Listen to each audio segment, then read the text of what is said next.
why doesn't she just leave?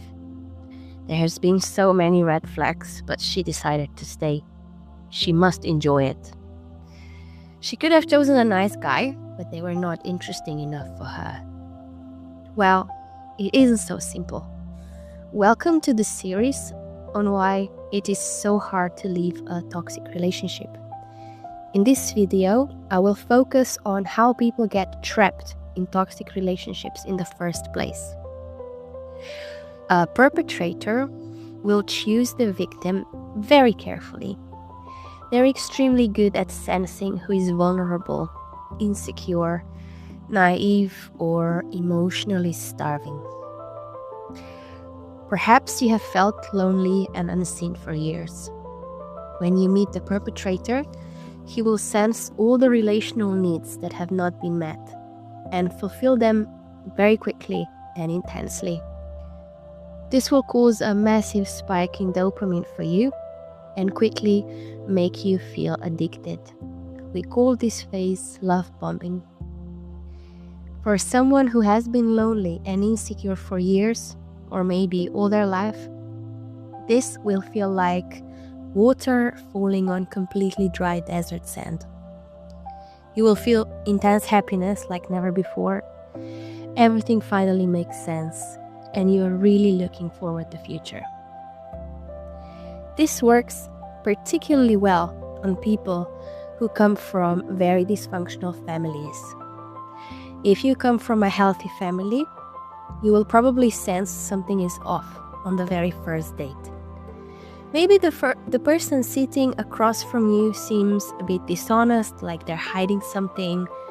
Maybe the way they looked at the waiter, it seemed a bit manipulative.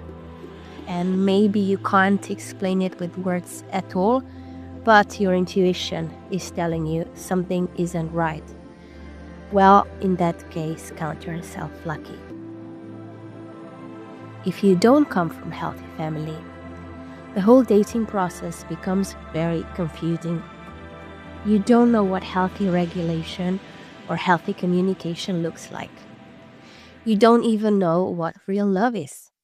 You notice all the red flags when it is already too late and you are in way too deep.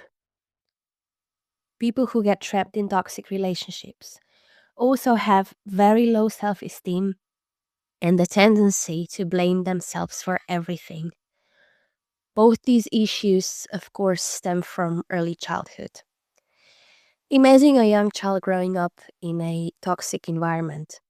If horrible things are happening within the family, like hateful fighting or even more serious abuse, it's very challenging for a young brain to comprehend what is happening and why.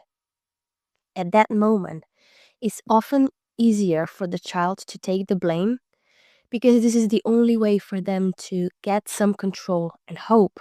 So they start telling themselves, I did something wrong, this is why my parents are so unhappy. But when I start behaving differently, it will be okay.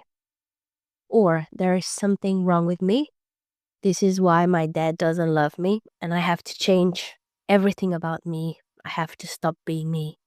And then maybe it will be okay. If the child is very young when these dynamics happened, and if they lasted for a long time, these beliefs become ingrained very deeply in the psyche. So in 20 years, when you try to have a relationship with a man, no matter what he does, your unconscious will start pulling you towards taking the blame and feeling intense guilt.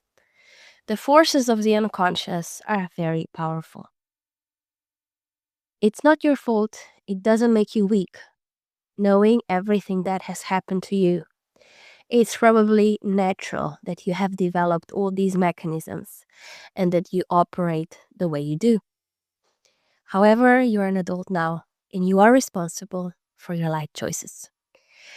In this video, I focused on how a perpetrator chooses the victim, and in the second video, I will explain another important reason why it's so hard to leave a toxic relationship. So don't forget to subscribe.